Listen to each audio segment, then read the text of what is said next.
5살이 되는 즈음 부모님이 저를 데리고 미국으로 향하셨습니다.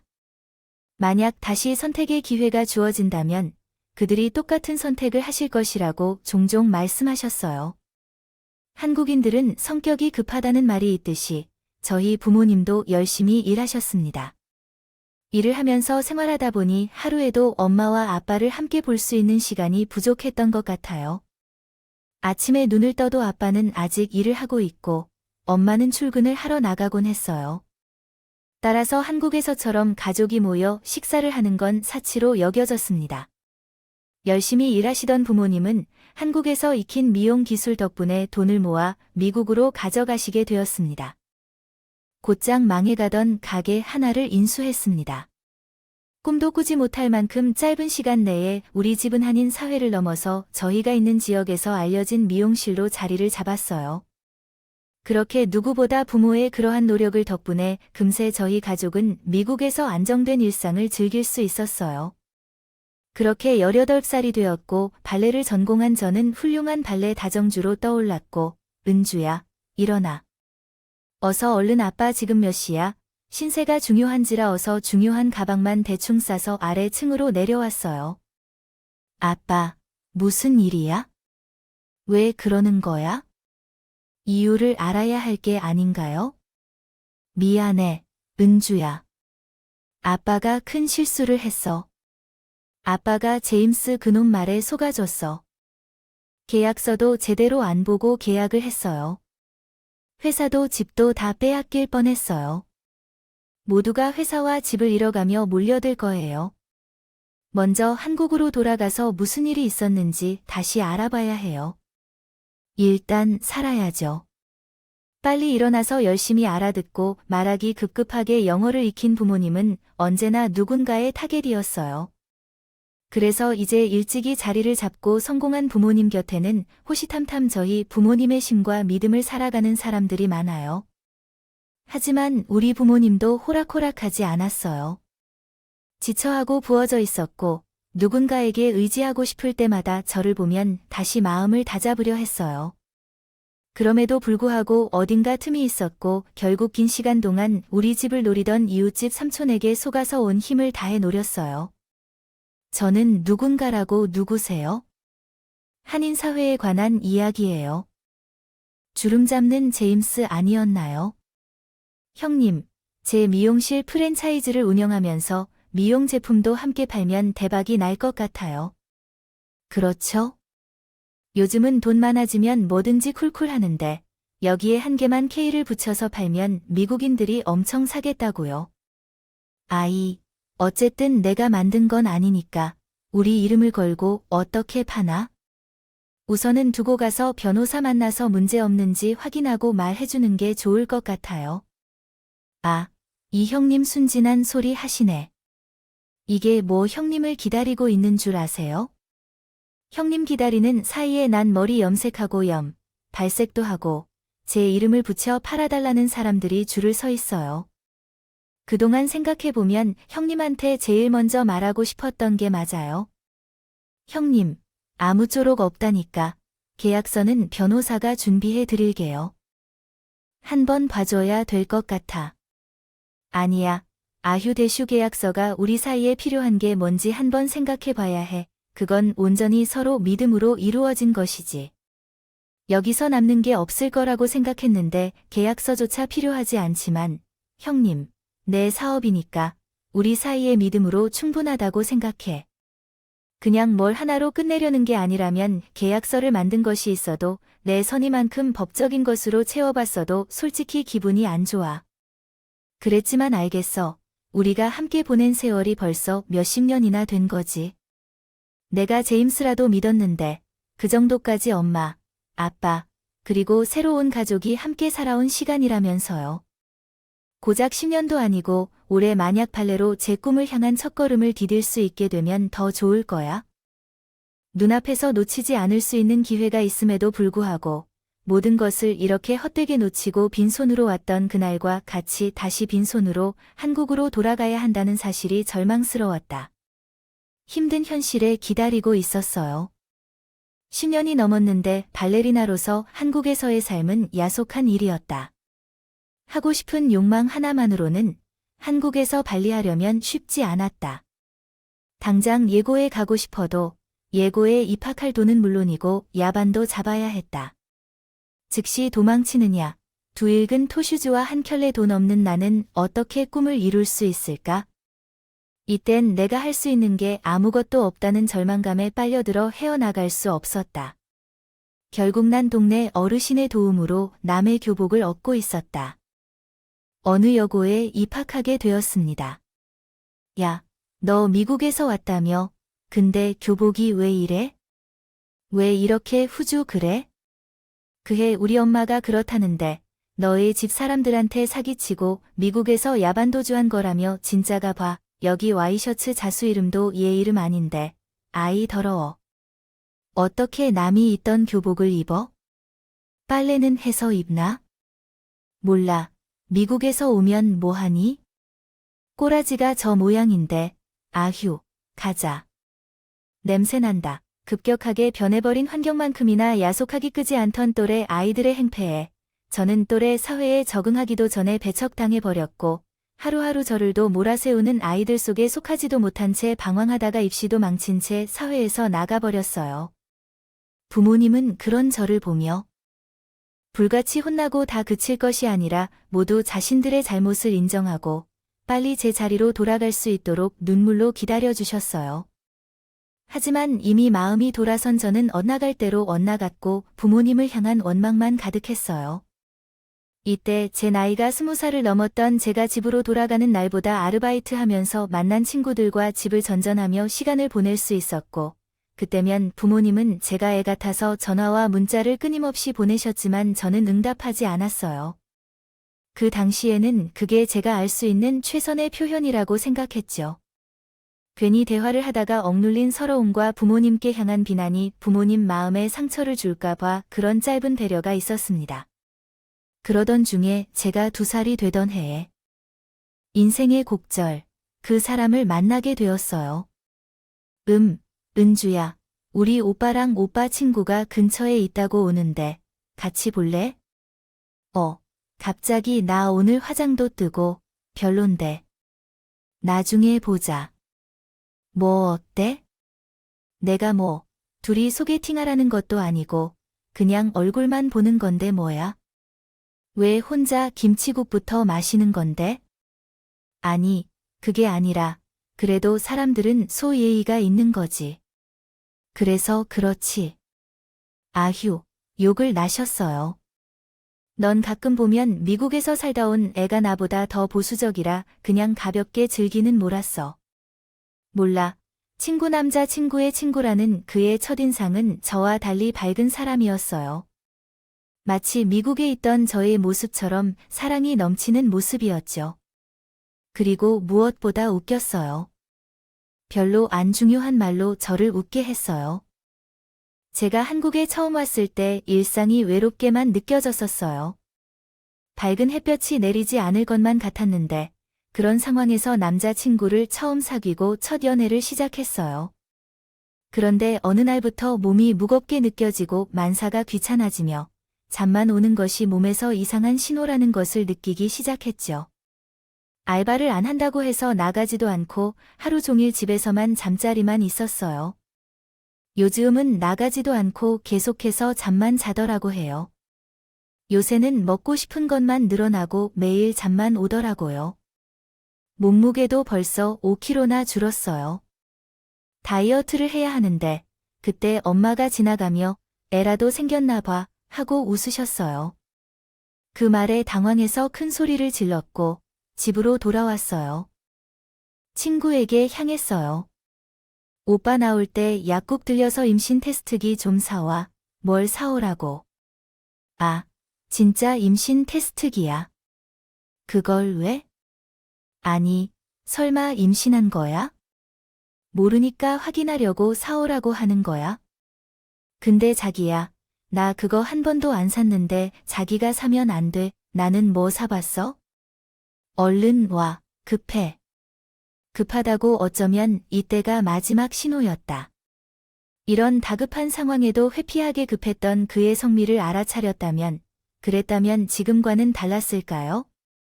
사연으로 한자 한자 적어보니 어쩌면 저에게도 도망칠 수 있는 기회가 여러 번 있지 않았을까 생각이 듭니다. 다시 저희 얘기로 돌아보자면 다행히 임신은 아니었어요. 하늘이 쉬었죠. 그렇게 다행이라 생각하며 연애를 이어가던 저희는 안도의 마음이 커서였을까요? 결국 일어날 일이 일어나고 말았어요. 이제 우리 어떻게 해야 하는데, 그러니까 내가 그때 조심하려고 했잖아. 이제 우리 어떻게 해야 하냐고? 아이 은주야, 걱정 마. 내가 책임질게, 우리 아기랑 은주. 내가 겨우 꼬맹이 둘인데 책임하라 못 치겠어. 오빠를 믿어 그만 울고. 정말 책임질 수 있는 거지? 아이, 그럼 내가 우리 부모님한테 말해서 너희 부모님 찾아라고 할게. 내가 아는 형도 우리처럼 기생해 결혼했는데 이런 건 하루빨리 부모님한테 말씀드리면 어른들이 다 알아서 하시더라고. 걱정하지 마, 참 어렵죠. 사고는 저희 둘이 치고 해결은 양과 부모님들에게 떠넘기는 모습이라니. 하지만 그땐 고작 2살 많은 23살짜리 남자친구가 어찌나요? 어른 같은 그 말이 다 옳아 보이는 것처럼 들렸어요. 결혼의 역사조차도 모르던 우리의 상견 내가 이루어진 곳은 동네 허름한 중식집이었는데도 불구하고 나름대로 상견이랑 맺어지기 시작했어요. 반드시 법상을 지킬 거예요. 이란 격식 있는 말로 우리 부모님을 알게 되었어요. 예비 시어머니의 모습은 아직 생생하게 기억나네요. 집안의 모든 무거운 소중한 물건을 착용한 채 온 시어머니는 갑자기 문을 때리며 간호사 동료의 외동딸이 임신했다는 소식에 이전까지 하던 일을 겨우 마무리하고 근처를 거닐면서 죄송한 말을 늘어놓으면서 결국에는 잠깐 쉬었다 가라고 엄마의 겨울저기부터 선생님의 고개가 숙어들었습니다. 어디서나 얼마나 비쌌든 너네가 와서 볼까봐 부담스러웠어. 그래서 말을 여유스럽게 맞추었어요. 이런 곳은 찾으려고 마음으로도 예상하지 못했던 일이에요. 어떻게 찾으셨나요? 괜찮으신가요? 그럼 어디서 만나죠? 애들의 혼사가 중요하죠. 그래요. 그럼 애들 결혼 이야기부터 얘기하죠.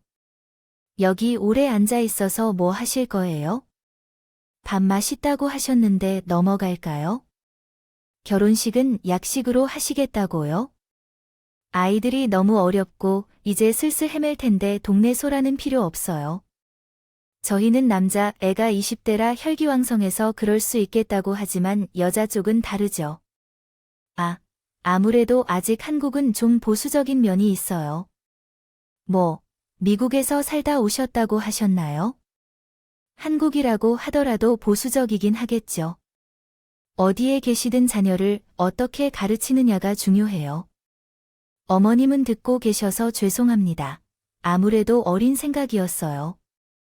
나이가 들어가더라도 우라통이 치밀을 올라 시어머니께 하나씩 요구하는 것을 들은 차량 옆에 계셨던 엄마께서 식탁 앞으로 손을 꼭 잡으셨어요. 그 순간에 갑자기 눈물이 마르게 나왔어요. 저희 부모님이 나 때문에 이런 대우를 받는다는 게 마음에 와 닿았습니다.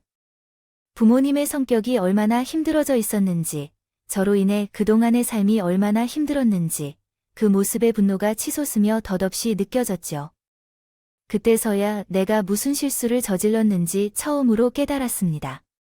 저도 내 사진을 예쁘게 남기길 원하며, 나이가 든 부모님의 말처럼 현재는 간단히 가족이 함께 식사하고 결혼식을 하고, 나중에 애가 생기면 그때 제대로 할 거예요. 5살 더 많은 형보다 앞서서요. 가면이 정도 양보할 수 있지. 새아가, 내가 어려서 미국에서 생활하다가 와서 한국 정서를 몰라 그렇지. 한국은 아직도 위아래 서열 문화가 뚜렷해서 손이 사람이 장가도 안 들었는데 아랫사람부터 혼사를 치른다. 어머, 얘 생각도 못할 일이었어. 그리고 집은 우리가 해줄 수도 있지만 아무래도 애들이 어린 나이에 이렇게 부모 도움만 받아서 살다 보니 이런 일이 일어난 만큼 산적살림은 선방에서 시작하고 애 태어나기 전에 둘 다 일할 수 있는 만큼 이래서 돈을 벌면 부족한 전세금 정리도 우리가 해줄게. 이게 다 너희 생각해야 하는 거야? 너희도 이제 부모가 돼야 되는데 앞으로 쉽게 손 벌리면서 살 수 없잖아. 그리고 손을 벌릴 때라고 해야 우리 집 밖에 더 있어. 우리라고 아들이 하나도 아니고 두루두루 준비해야 한다. 그렇게 하나 처음 한 상견례는 생각했던 것보다 더 모멸적이고 끔찍했어요. 저와 부모님은 시부모님과 남편이 떠난 자리에서 한참 앉아 있었어요. 아빠는 그날 오래전에 끊었던 담배를 시더군요. 아이가 먼저 생겨하게 된 결혼을 하지만 시부모님의 탐탁치 않는 얼굴을 상견 이후에도 영 지워질지 않아요. 저희는 양가 부모님의 말씀과 같이 남편의 형까지 모두 모인 식사 자리에서 약식으로 결혼식을 올리게 됐고, 저와 남편은 아이가 뱃속에 있어서 신혼여행도 없이 고장 시댁에 있는 작은 남편 방에 들어가 신혼생활을 시작하게 됐어요. 시댁은 생각했던 것보다 더 작았어요. 20평도 되지 않은 방 2개의 거실 겸 부엌이 있었습니다. 하나의 빌라였는데 남편과 형이 함께 쓰던 방이 우리의 임시 거처가 되면서 자연스럽게 남편의 형이자 시아버지님이랑 새로 시작한 신혼생활은 방에 겹겹이 쌓인 형제들의 냄새보다 더 약했어요. 시어머니는 아침에 우리 방 앞에 서서 몇 번 크게 소리치는 대신으로 하루를 시작하는 것 같았고, 문을 열어서 귀한 자기 아들이 새벽에 나가기 전에 밥을 차려 먹이라며 저를 깨웠어요. 만삭인데 나가서 일을 할 수 없으면서도 남편이 일에 나가기 전에 아침밥을 차려주어야 하는 건 아니겠니? 내가 이렇게 아침마다 공주처럼 모시는 것처럼 일어나 깨어 있어야 된다며 어머니께서 아침마다 요리해 주셔도 제대로 먹지 않는 걸 알잖아. 차려주어서 못 먹는 것과는 다르지. 넌 어찌하여 한마디 괜찮은 말 없이 뭐라 하는 경우가 없어 어머님. 나도 어려워요. 점심마다 어머님의 식당에 나가서 일하고 있잖아요. 나도 결혼한 뒤에 식사 시간에 맞춰 한 번 도와본 적 없다고요. 너도 할 줄 아는 것이 없으니 어녀사는 대신 해야 한다고 내 마음 편하게 내가 식당에서 나갈 것을 말하는 거야? 이제는 그것도 싫어 사람으로서의 자존심이 있어야지. 자존심이 빈손으로 아이 하나를 싹싹 데려왔으면 안 하겠지만 뭐라 시키지 않더라도 은근히 내가 해야 할 것은 내가 찾을 수밖에 없어. 그리고 내가 내 마음 불편하지 않도록 찾아주니까 이제는 그게 불만이야. 그리고 앞으로 내가 침대 밖에서 자라면서 벽에서 자면 깨우려고. 맡아줄 우리 아들이 일어날까 봐 노심조사를 아는 내 얼마나 줄 알아. 왜 이렇게 새벽부터 시끄러워? 잘 수 있는데 엄마 목소리 때문에 깼잖아. 아이고. 우리 아들이 시끄러워서 깼구나. 미안해. 얼른 안아 밥부터 먹어. 아이, 몇 번을 말했냐? 아침에 이마도 없다니까. 그래도 한잔하고 가야지 자. 얼른 엄마가 생선 올려줄게. 수저 올려봐. 남편은 작은 식당을 운영하는 시어머니의 소개로 급이 많이 돌 수 있는 새벽 농수선물 도매시장에 취직했어요. 매일 5시면 출근하는 남편을 생각하면 저도 안쓰러운 마음이 들었지만 매일 같이 저에게 사람이 없다는 듯이 염치도 없다며 훈수를 두는 시어머니를 마주하고 있으면 단칸 빵이라도 좋으니 하루빨리 이곳을 맡아주세요. 태어날 아기와 함께 고소한 세상에서 마음 편히 살 수 있기를 바랬던 우리는 결혼 후 5개월 만에 돈 한 푼 안 쓰고 3천만 원을 모았고 결혼할 때 도와주신 전세금 5천만 원도 모아 다세대 주택의 작은 전세집을 얻을 수 있었습니다.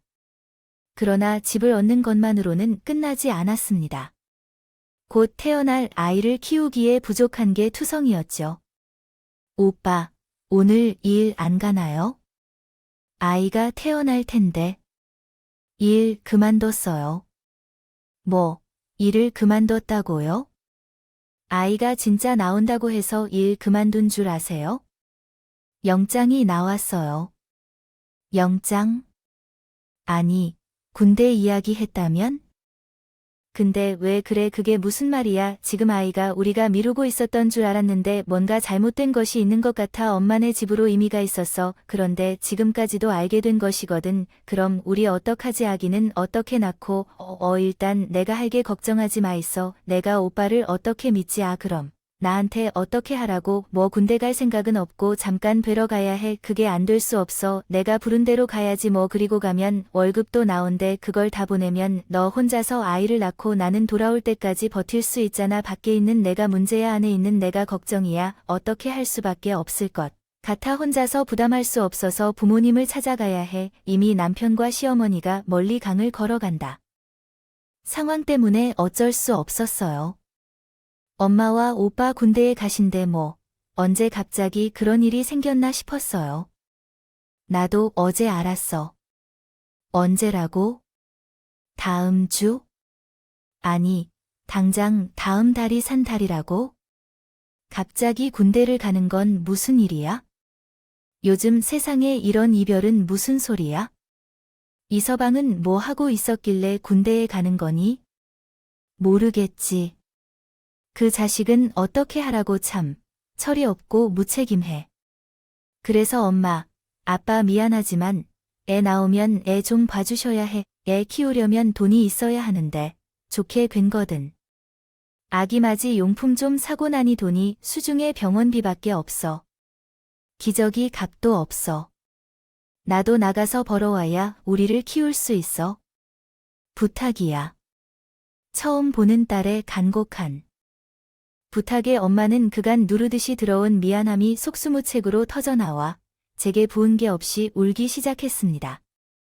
그럼으로써 오랜 시간 간직해온 엄마의 울음소리에 가려 소리내어 울기 시작했습니다. 이 모든 것은 아빠가 그때 그 일을 하지 않았다면 우리 딸은 지금쯤 미국의 어떤 캠퍼스 거리에서 예쁘게 빛나고 있을 텐데요. 그럼에도 불구하고 내 딸은 지금 이곳에서 무너지면 안 되는데 엄마와 아빠가 손자를 돌보겠다며 걱정 말고라도 무엇이든 해야 합니다. 아빠는 한국에 도착하자마자 가족들이 책임지겠다며 전국 곳곳의 공사 현장을 돌며 타일 공사를 하러 다녔습니다. 하지만 시간이 흐를수록 장비를 늘리고 생활비를 내기 위해 낡은 중고 진드기를 뽑아내며 생계를 유지해왔습니다. 이야기하고 그러한 차를 나에게 주실 것이라고 하니 매우 기분이 무겁게 되었습니다. 몇 차례 거절을 한 후에도 아버지는 단호히 말씀하셨습니다. 이제 운전이 나를 차려야지 말이야. 엄마야, 미안해서 받지 않으면 자존심 챙기는 게 아니다. 하루가 끝나면 엄마가 있어 체력이 있어야 해. 애들과 놀아주고 해야 해. 걸어다니고 타 이리저리 다니는 것보다 물이라도 더 좋을 거야. 아버지, 알겠어. 감사합니다. 가족은 어려울 때가 된다고 하잖아요. 그동안 어리석게 보였던 시간이 지나가고 정신이 번쩍 들었어. 그래, 나는 이제 강해져야 해. 우리 부모님처럼 이런 마음으로 살아가야 해. 나는 집에 가서 엉성하게 포장된 과일 전단지를 만들었고 임신 중인 몸으로 아버지가 주신 차를 타고 가야 했습니다. 동네 곳곳에 전단지를 붙이기 시작했어요. 그 사이 남편은 시아버지와 시어머니의 배려를 받아 군대에 입대했고 그날도 얼마 지나지 않아 임신한 사실을 알리며 남편을 군대로 보내는데 얼굴에 웃음이 비치지 않는다고 시어머니는 말했어요. 그리하여 시어머니는 남편의 군입대 사진을 보여주겠다며 집까지 찾아와서 나를 다투셨죠. 하긴 뭐 사소한 일에 다툴 것 없어요. 우리 선우만 못을 뻔했어요. 다들 여자친구가 있는데 배가 커서 임신부가 오면 또 군대에서 복무하는 동안 괴롭힘이나 받아야 해서 어떻게 해야 할지 고민되네요. 좋게 생각해서 오길 바래요. 잘했다. 며 남편 앞길이 이미 좀 막혀버렸으면 되지 않을까요? 더 막을 필요 없을 것 같아요. 어차피 바빠서 못 갈 거예요. 어머님이 사진을 다 보여주셨으니 이제 내일 과외 준비를 해야 해서 가주실 수 있을까요? 지금 준비해도 시간이 부족해서요. 응, 그거 얼마나 걸려요? 본다고 유세 떨어. 그리고 너한테 애 맡기는 부모들은 정신이 건가. 대학도 못 나온 애가 임신부터 했는데 애들의 교육에는 문제가 없다고 하니 세상이 정말 말세다 말세야. 어떻게 기준도 안 되는 사람한테 그저 영어만 해도 어색한 쓴소리 못해서 엄마들이 아성이 소나 이민 가서 쫄딱 망하고 오지. 휴, 그래 나간다. 선생 놀이를 잘해라.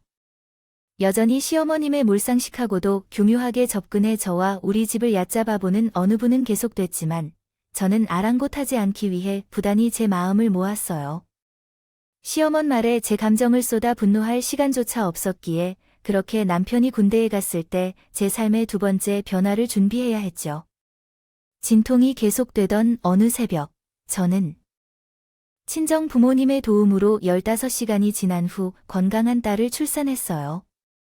쭈글쭈글한 얼굴 속에서 뭔가가 그리 좋은지 웃고 있는 딸을 바라보니 그제서야 엄마가 된 것을 실감했고, 동시에 두 어깨가 무거워졌다는 것도 느꼈어요. 아이의 얼굴을 보며 세상 속에서 아이를 보호해야 된다는 큰 사명감과 함께 얼마나 옷을 입힐 수 있을지, 얼마나 먹일 수 있을지 무거운 책임감이 저를 압박했죠. 제 형편이 어려워 꿈조차 꾸지 못하는데 더 이상 눕고 있는 시간조차 없었어요. 급하게 친정 엄마에게 따라 이름을 맡기고 밀린 영어과를 하며 틈틈이 전단지를 붙었고 1년 정도가 지나니 제법 과외만으로 딸의 성장을 돌보고 분유값 걱정마저 놓을 수 있게 되었어요. 어느 날 친정 엄마께서 빙판길에서 미끄러져 팔을 다치셨습니다. 급한 대로 시어머니에게 도움을 요청해야 했습니다. 어머니, 죄송하지만 오늘만 유아를 부탁드립니다. 오늘은 수업이 많이 밀렸는데 유아를 맡길 곳이 없어서요. 나는 장사하는 사람이고 친정 엄마처럼 편안하게 집에서 쉬는 사람이 아니에요. 엄마가 유아를 돌봐주시다가 미끄러져 팔을 다치셔서 깁스를 하셨어요.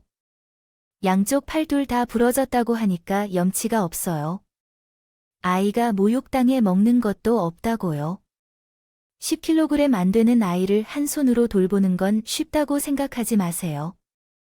이걸 계속 감당할 수는 없을 거예요. 안 돼요. 어머니도 참 순수하다고 말해야 될까? 아니면 마저 고생을 덜 해봤다고 해야 될까?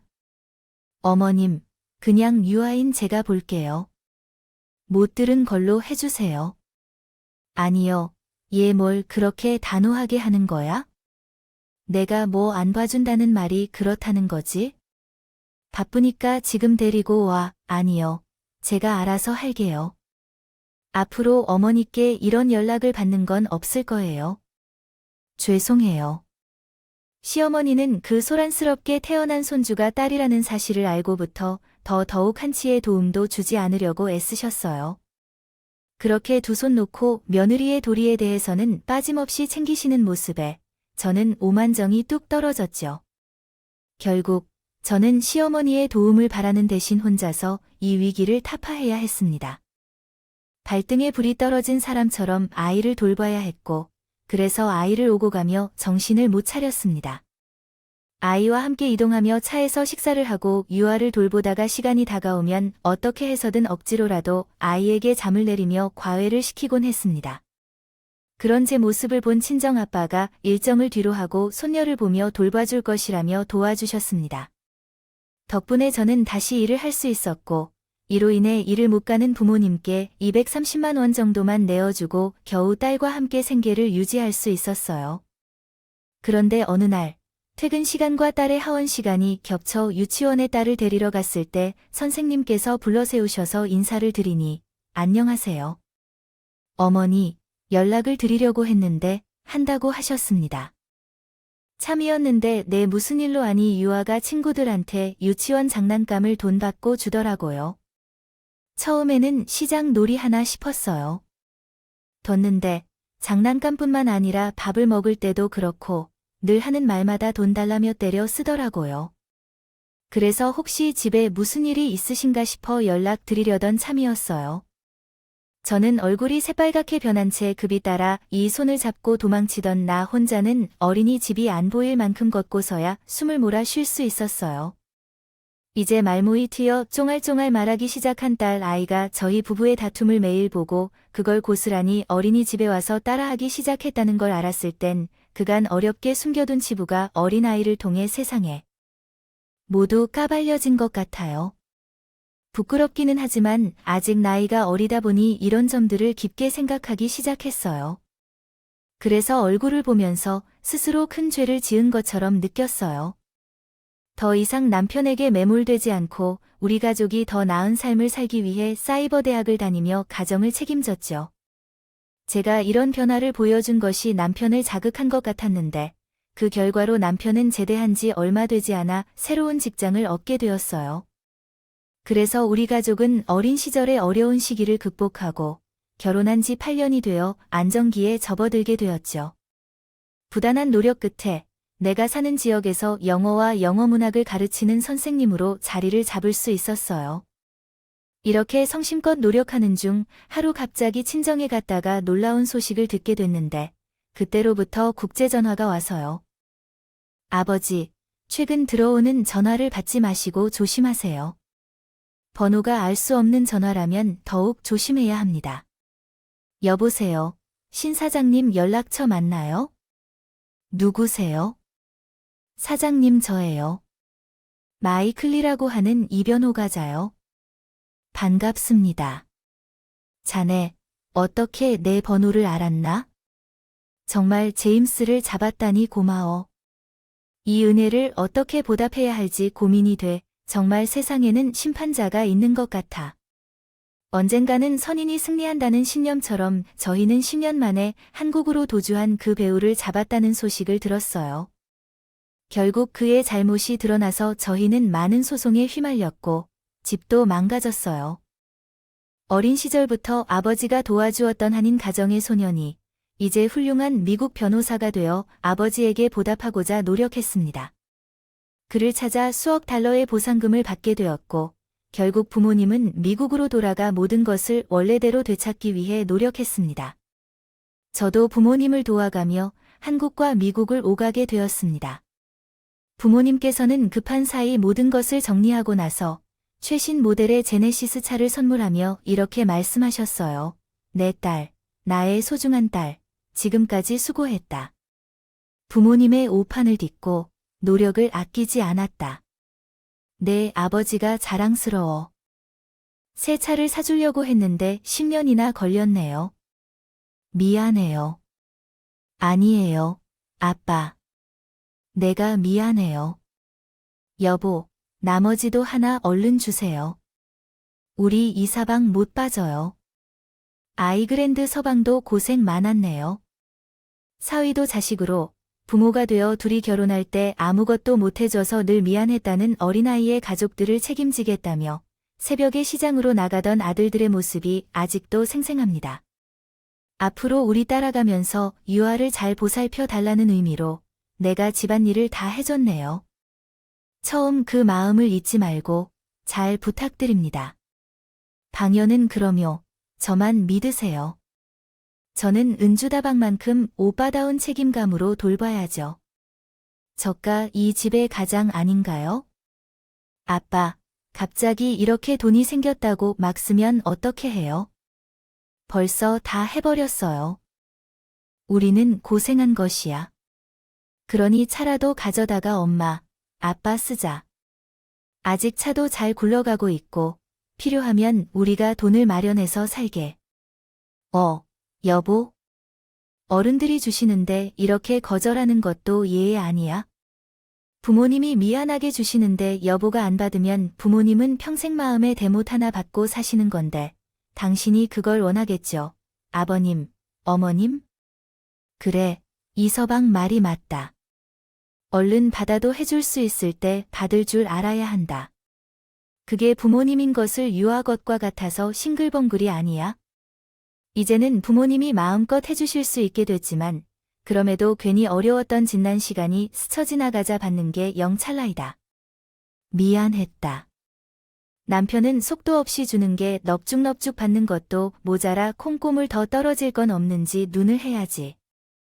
부모님 주변을 반짝이며 서성이는 모습이 너무 선명해서 제가 민망할 정도였어요. 그렇게 어두웠던 날이 지나고 해가 쨍쨍일 줄 알았는데 어느 날 남편이 가게를 하겠다며 목조 건물 하나를 대출받아 계약하고 왔다고 하네요. 아니겠죠? 무슨 가게를 하는지 알기는커녕 집에서 계란 프라이 하나 못해서 유아 밥도 못 차렸다는데 차린 음식만 먹는 당신이 어떻게 가게를 하는 건가요? 여보, 그게 뭔 소리야? 요즘에는 누가 다 할 줄 아는 줄 아서 그냥 가기를 하나?